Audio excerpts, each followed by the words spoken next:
So mga ate at kuya, rambulan na ng mga ensaymada vloggers and BDS vloggers. In fact, kasali na yung iba pang mga, hindi lang mga vloggers may mga abogado na mga ate at kuya. May mga abogado ng nakikisali. I mean, dahil nga siguro nag-release ng, thanks Kuya Rainier, nag-release ng listahan, di ba, yung isang ensaymada vlogger ng mga DDS na hindi natin alam kung bakit sila may listahan. Okay? Yung mga pangalan na ninasas, number 1 nga, and then Miss Crizette, Miss Maharlika, 'di ba? At kung sino-sino pa, sina Panat Bay, kung sino-sino pang mga kilalang personalidad, nakalista doon, even Attorney Glenn Chong. Luckily wala ako doon, pero syempre sabi nga po ni Queen Bol Jaquera, minaman-mana na daw kami ng National Security Council. My God, my God. Kalaban na namin ang gobyerno. Iilan lang naman dapat ang kalaban namin. Ang ultimate na kalaban ay si Butod. That's it. Hindi ko nga kino-consider na kalaban si Pusang Inay. Si Pusang Inamoy-amoy. Si Hello Kitty, di ba? Hindi ko nga kino-consider as kalaban. Pero syempre, we felt like we were betrayed. And yun nga po, wala, tahimik talaga. Kahit nga sa pagwawalang hiya kay VP Sara, hindi talaga pinagtatanggol ng lentek na pusa na yan ang kanyang running mate, di ba? So anong klase? Budol, right? Unti-unti na lumilaw, budol. Ang dami ng, Diyos ko po, ginoo ko. Tapos inuuna pa ang pagba-vlog na siya ay minumulto. Ikaw ang salot. Ikaw ang multo sa paningin. Ang multo sa, ang ganun ka na ganun. Yoko. Anyway, eto po, nagkakarambola na mga vloggers. Syempre, ang pantapat po sa mga DDS vloggers or itong mga supporters ni Tatay Digong and VP Sara, syempre, karamihan sa mga loyal kay Tatay Digong, poprotektahan din si VP Sara, di ba? Nabigo tayo parang budol So, VP Sara na lang. Kaya lang hindi papayag po ang kampo ng pusa at ng butod. Syempre, kailangan ang susunod na papalit kay pusa, yung hawak din nila sa leeg. And I think hindi nila kayang hawakan si VP Sara sa leeg. Muntik na nilang mahahawakan dahil dyan sa di ba, sa contingency funds, I mean sa confidential funds.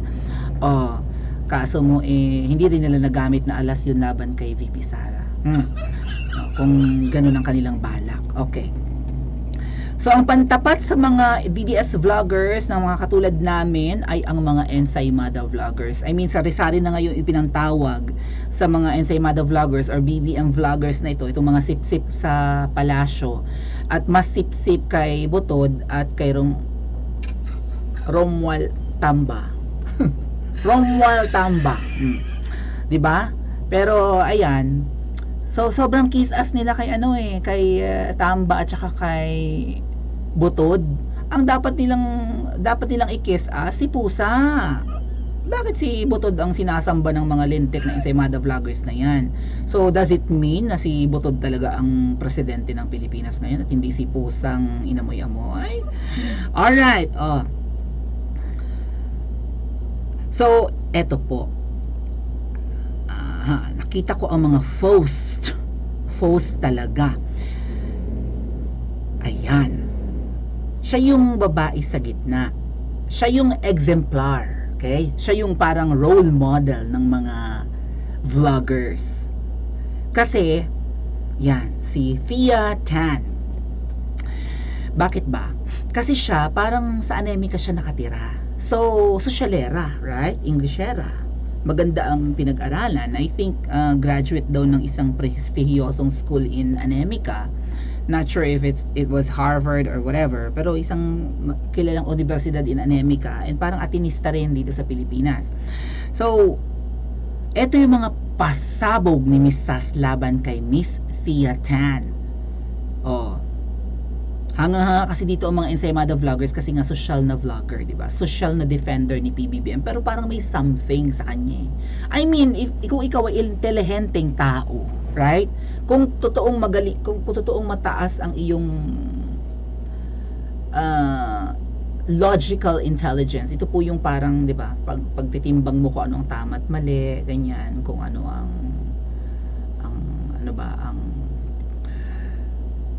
dapat or hindi dapat, something logical, dalawang options, no? Kung mataas ang iyong logical intelligence, sabi nila EQ, IQ, dapat alam mo kung mali yung ginagawa ng mga nakaupo, right? Dapat alam mo kung ano ang tamang desisyon ng Pangulo. Tama ba na ang mumunting bansa natin makipag-away sa China, against China? 'Di ba? Ganun yun eh. Dapat alam mo ang tama at mali. Alam mo ang correct at mistake, right? Right and wrong, correct, mistake, whatever. True or false. Oh, ay bakit parang uod ng bulag itong mga ensaymada vloggers. So, dini-generalize ko lang po ang mga BBM vloggers as ensaymada vloggers. Mas balahura pa nga yung tawag. Ayun, basahang vlog. Basahang vlogger pa nga ang sabi ni Sas. Oh, tigilan na ang pagpapanggap ng mga basahang vloggers ni Marcos kasi BBM, no? Basahang vloggers. Mga nagsusulat kapag letter B. Nagba-vlog kapag nagvi-video, nagla-live katulad ko. At matindi ang accusation ni Sas. Ito daw si Thea Tan ay kamag-anak ng mga durugis na ba tawag dyan? Mga involved sa droga sa Kabisayaan. Ang totoo daw pangalan ni Thea Tan ay Althea Marie Divina Gracia. Diyos ko po, may mga kilala akong Divina Gracia, mga ate at kuya. At hindi ko sukat akalain na kaladkad ang pangalan nila sa Kabisayaan. Ang alam ko mga may kayang tao to, mga may itsura pa nga kung tutusin ang apelyedong yan, no? Pero may mga balita pa yan sa Panay News nga na sila pala involved sa kalakaran ng pulveron. At bakit hindi inaamin ni Thea yung kanyang totoong apelyido, di ba? Hindi naman daw Tan yung apelyido niya, so parang code name lang ito. Nagsimula po yata yung bangayan, lalong lumala yung bangayan ni Miss Sas. Mamaya natin puntahan yung yung iba pang gulo na pinasukan na ng mga abogado at abogada, mga ate at kuya. Itong bangayan ng mga DDS vloggers and vloggers, may mga sumali ng mga abogado at abogada mamaya yon. So, nagsimula yata yung kanilang bangayan dahil in-expose ni Thea yung parang panghihingi daw ni Sas. Correct na lang po kung mali yung pagkakaalala ko. In-expose ni Miss Sas, ni Thea, yung panghihingi ni Miss Sas ng donation for her mother or something. Like nakakolekta daw ng 1.5 million si Miss Sas for fundraising kuning-kuning. Ganon. So, parang hindi naman dinideny ni Sas yun. Ganon, ay ano naman, parang open book naman kung ganon nga, nag-raise ng funds si Miss Sas. Naalala ko yung kanilang tawag doon, yung debate with Richard Gaydarian or Haydarian na Pinklawan. Nag-raise din ng funds si Miss Sas noon para makauwi ng Pilipinas kasi nasa the Netherlands siya noon. So sabi nila sa mga fans nila, kung gusto niyo talaga akong umuwi, edi i-finance niyo yung aking pamasahe at magde-debate kami ng Haydarian na yan. So nakumpleto, parang nakapag-raise naman ng funds si Miss Sas kasi ginagamit nga nila yung mga Gava gives na yan. Ba't hindi ako nagre-raise ng funds, no? Napilaya na nga yung channel ko, no? Walang nagmamahal sa akin. Dapat nagaganyan din ako, no? Likes na nga lang ang nire-raise ko, hindi pa ma-raise ang likes. Ano ba? Anyway, that's not my thing. Nag-aantay ako kung may magkukusa. Kung wala na talaga ako malapitan, magsasabi ako sa mga ka-close ko lang. Piling-pili lang kayo, 3 lang kayo, 4, no? Pero Diyos ko po, 26,000 ang aking followers. Sa Princess Maui, magda-27. Diyos ko. Nagmamahal sa akin. Ilan lang, bilang lang sa daliri. Thank you. Anyway, so ito po, yan. Come clean daw, sabi ni Miss Sas. Althea Marie Divina Gracia, ayun yung balita sa Panay News, katabi ng picture. A high-value individual was arrested on Thursday during a drug operation in Barangay Bantod, Haro, Iloilo City. Ginoo ko kaperte kamanggaranon sang syudad ngayon nga akadamo dira kuanaw. Kadamo gali dira nagabaligya pulburon, abi nako mga nagabaligya lang sang kuan ba kanang nagabaligya lang sa lapas batso yung mga taga dira basin involve kamutan. Ay Ginoo ko, anong klase nga syudad ini man. The 31-year-old Bonji muntik nang maging Bonji Divina Gracia of Alta Tierra Village, Haro, Iloilo City was taken to the Haro Police Station. Kaano-ano mo daw, Tia, yung Divina Gracia na Bonji? Di ba sa Haro, Iloilo City ka nakatira ngayon? Ha? Wala na sa Anemika si si Thea Chan? O Thea, sagutin mo to. Ang alam ko tinatag ka pa nga ni Miss Sas eh. So kung tagaharo ka gali day, di buot silingon basi kun pariente mo bala basi malantaw mo ni akong vlog bala Tia. Thea rather. Agtigaan na. Siya, basi kun makalantaw kasang akong vlog na ini, no? Ti pakisabat bala ini, kung tagaharo ka man gali, basi kun pariente mo bala or igbata mo ining mga nadakpan nga mga involved bala sa kwan, pulburon. Sabton mo ni si Sas. Nga, kahipos. Puntahan natin mamaya. Ang sinabi ko lang naman ay, hello, hi. Ganun kahaba yung hello, hi sa Bisaya.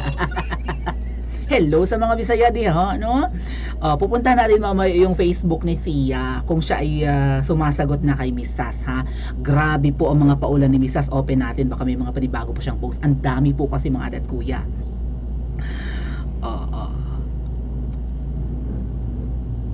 Silip. Anemika. Okay, anemika. Okay. Saan na mga resibo ng ginastos yung pera namin? Makapili, bla bla bla. Okay. Daming po si Miss Sas.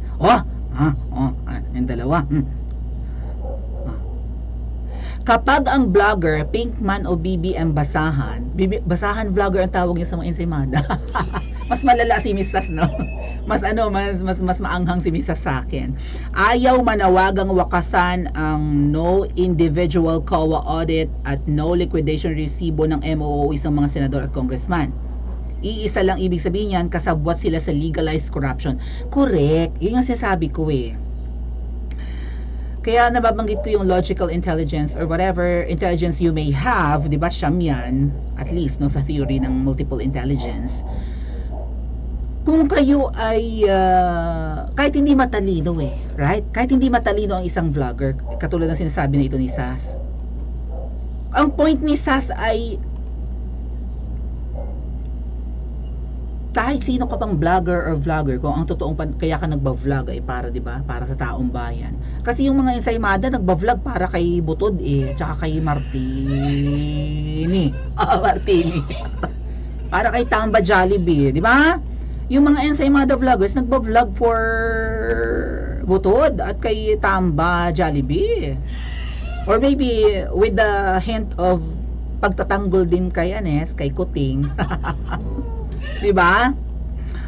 Kasi hindi naman nila priority ipagtanggol si Kuting. Well, kunwari lang, no, pinagtatanggol nila laban sa mga critics na kaya ilan lang naman kami o meron silang listahan. Ano ba yun? Yung magiting 44 na ba?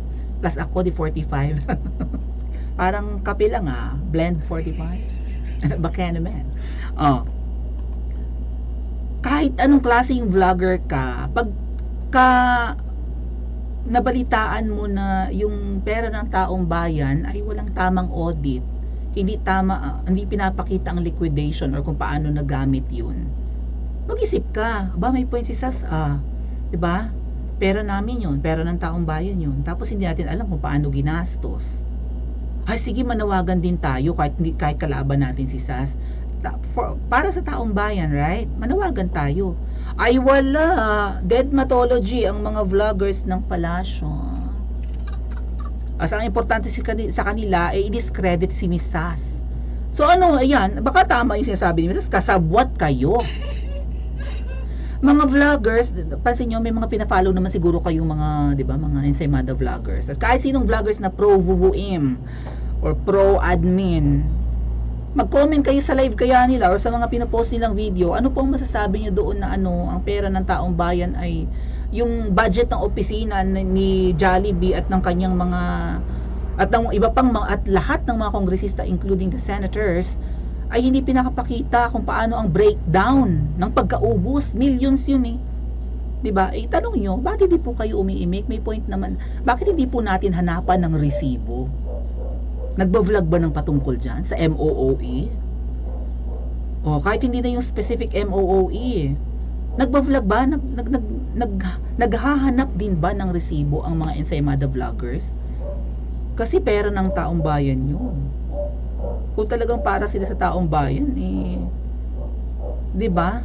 ipagtanggol nila ang karapatan ng nakakarami. Oh, pasabi din eh. Ayan, kung todo tanggol, sinishare ni Sas. Oh. Fake news peddler, parinig kay may mga ganyang banat kay Sas. Ang dami yung pinupus, no? Oh.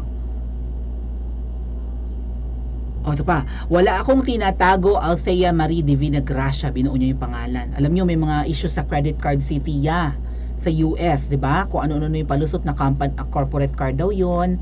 Yun lang yung mga nare-recall ko, corporate issued credit card, pero nalaman na parang parang conjugal yung card or something. And then what else? Yung mga akusasyon ni Sas kay Fia ay nambugbog ng asawa, kababaeng tao nambugbog ng asawa, kaya hiniwalayan daw, kaya daw hindi inanakan. Mga ganung ganap. And then ngayon ang akusasyon ni Sas involved daw ang mga kamag-anak or kaapelyido, kung hindi pa man imposible po, kaliit-liit ng Western Visayas, mga ate at kuya. Sa mga regions po, ang Region 6, kasi ang region 5 po yata ay Eastern Visayas. Ang Region 6, Western Visayas. Okay? Ang Western Visayas, yan yung Panay Island plus Negros Occidental. Okay? So, bali dalawang isla na yan. Pero yung Negros Island po kasi hati. May Negros Oriental na ang salita nila ay Cebuano. Yung Negros Occidental, yung western part, sakop ng Western Visayas. So, yun lang yung kalahati ng Negros Occidental na Ilonggo rin ang salita, katulad ng Iloilo, no? Review tayo ng konti about geography. So, yung Panay Island, yung parang manok na kamukhain din ng Mindoro, kung saan nandun ang Boracay Island, yan po yung Western Visayas. Ano po yung mga probinsyang bumubuo ng Western Visayas aside from dun sa Negros na nakahiwalay sa Panay Island? Maliit lang ang Kabisayaan, although watak-watak yung mga isa dyan. Ang bumubuo ng Western Visayas ay Aklan, Antique, yun nakaharap ba ng Palawan sa Korteng Manok, Capiz, Iloilo, mayroong Guimaras, isang maliit, at saka yung Negros Occidental, ang liit niyan. So ang Iloilo, siya yung parang sinasamba sa Western Visayas, siya yung parang Makati ng, or maybe BGC ngayon, ng Metro Manila or something, no? Or NCR. Iloilo kasi yung parang may part ng Iloilo na pinagmamalaki nila na parang BGC na eh. Yung ano ba yun, Mega World, na wala daw mga kable doon, no? Underground na rin yung cable, so parang nakikipag-compete sa Davao and BGC. Wala ka makikita mga kawad ng kuryente, maunlad ang Iloilo. Maunlad, bakit ang daming yan, mga Jodic Tiba, right? Maunlad naman, pero kasabay ng pag-unlad ba yan, talagang sangkot din ang syempre pag maunlad ang isang lugar, maraming tao, no? Maraming dumadayong tao magtatrabaho, titira, whatever, and maraming customer ng pulburon. Pakilinis naman ng Iloilo. Sino ang taga Iloilo, dira nga daw sa nagakatulog bala permis sa Senado, no? Daw taga Iloilo man na siya. Atong tulog, horagok, ano matawag doon? Humihilik doon sa Senado. Daw sa Iloilo man na siya, no? So, where were we? So, ang Iloilo, ang liit-liit ng Panay Island, Korteng Manok nga lang po yan. Tapos hati-hati pa yan, no? Panay Island, Korteng Manok, parang ganun lang yan. Tapos hati-hati pa. Hati-hati pa yan, no? Aklan, Capiz, Iloilo, Antique. Kaliit-liit. So, hindi malayo pong magkakamag-anak, yung magkakaapelyido. Bibihira yung hindi kayo magkaapelyido, hindi pa kayo magkamag-anak. Bibihira po yan. Lalo't napakaliit ng Panay Island, which is yung majority nga po ng Western Visayas. Kaya nga madaling mag-research about me online, kaya nga ang mga yellows noon, blah blah blah. Pero ikaw, Divina Gracia, your family roots ay mas malala because there is a Divina Gracia drug group and a Divina Gracia drug lord in Western Visayas. May grupo ng mga ganun ang apelyedong tao na ang kanilang negosyo ay pulburon, at meron daw Divina Gracia na drug lord mismo. Everyone in the Visayas knows that same surname, close relatives na, so magkakamag-anak po talaga. May mga Divina Gracia naman sa parting Mindanao. Pero doon sa Iloilo, for sure, iisang pisa yung mga yan, di ba? Very close-knit family and same surname sa Visayas, girl. Ay, ang lit nga ng isla na yan eh. Yung Panay, ang lit niyan. Oh, madali lang naman eh, give us the name of your father. Tinatanong na yung pangalan ng tatay ni ano. Kasi baka nung Tia Tan, yung Ensaymada model vlogger, di ba? Oh, kasi baka malaman kung ano ang relationship ni Fia sa University UCLA? Berkeley. Oh. So, ano ba itong mga vloggers na ito? Yung binubuking na misas aside from yung association. Baka mamaya yung tatay ni Fia Tan ay, di ba, kapatid, pinsan, or tiyuhin, whatever. Blood related sa kilalang TV na grasya na drug lord sa Iloilo. Kahaladlog, nakakulol ba? Althea Marie de Gracia, pinubuo ni Misas. Wala ka po sa alumni list ng University of California, Berkeley. Pero ang claim mo sa Quora profile mo, parang isang website din, you studied at Berkeley. Pakita po ng diploma or transcript of records, baka sa PIDEA na naman ipapakita.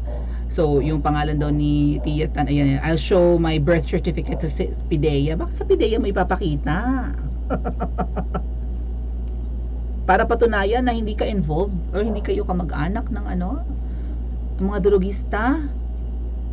Ayan One Western Visayas, Michael de Vinagracia Drug Group. 3.5 milyones nga balor sang illegal nga droga na recover. Sabi ay 3.5 millions na halaga ng illegal na droga ay na-recover. 200,000 money siguro yung blah blah blah. Balitang balita. Gumawa ka man lang ba Fia Tan daw ng way para masugpo ang droga sa Iloilo? Ay taga-roon ka daw, taga-Haro ka rin. Total, ikaw naman ay vlogger na sumusuporta sa gobyernong Kuting at ang Kuting na ito ay meron namang some kind of a malamyang war on drugs. Ano naman ang naika-contribute mo? Kasi kung ikaw ay taga Iloilo, tapos syempre may mga kamag-anak ka doon, para hindi masira yung buhay ng mga kabataan doon, say mga pamangkin mo or mga pakaisa mo bala, mga igbata mo, mga silingan, gawan mo ng paraan na maprotektahan yung mga kaibigan mo sa Kabisayaan. Maliit lang naman ang Haro, isang syudad sa Iloilo yan, 'di ba? For sure nandun ang kamag-anakan mo within Iloilo, maybe with kalat nakascatter sa Panay Island. Gawan mo ng paraan na protektahan sila. Total ay close ka pala, 'di ba? Kilala kang epitome ng mga Ensaymada vloggers. Ikaw ang pambato, ikaw ang role model. Ikaw ang perfect example nila. Lumapit ka kay PBBM. Kalat ang droga. Ayun na nga po. De Vinagracia Group. 1.5 bilyong halaga ng droga plus pera pa. Pakitulungan ng aming probinsya. Total ang iyong asawa, di ba? Yung asawa ni PBBM taga Panay din. Dugong Panay ang mga yung si di ba? Si First Lady. Kamag-anak nga niya si Marojas, di ba? Pinsan niya si Marojas, so dugong Bisaya, dugong taga Western Visayas, particularly in Panay Island, ang First Lady. So aside from dapat mo naman talagang ilapit yan, yung concern ng Iloilo sa kumakalat na droga, malakas ka nga ikaw yung social na Ensaymada vlogger. Plus, pabor pa sa'yo na ang First Lady ay taga Western Visayas din. Dugong Bisaya. Particular doon sa isla ng Panay. So, may nagawa ka daw ba para masugpo ito? Inang Ginoo ko, anong klaseng baho meron ang mga Ensaymada vloggers? Ang tinitingala nilang si Fia Tan na pinagbibintangan ni Miss Sas na isa sa mga admin nung nag-emerge ngayon na social na anonymous vlog na di nga nila pinapangalanan, na pinagkukunan ng mga topic ng mga Ensaymada vloggers or iniidolo ng mga sinasamba ng mga Ensaymada vloggers. Ay ganito ang baho, ang iniidoloan. Credit card issue, ng bugbog ng asawa issue, kamag-anak ng mga drogista issue, undying skeletons in their closets naman ng mga Ensaymada. Sinimula nyo si Sas, ayan na, hanggang na. BBBM, ano ba tong mga vloggers mo? Birds of the same feathers baga or something? Nabudol ba ni Fiyatan ang mga sumasamba sa kanyang kapwa niya ensaymada vloggers, katulad ng pagkakabudol ni PBBM sa buong bansa. Paki-comment nga po sa comment section at mag-like and subscribe din po kayo.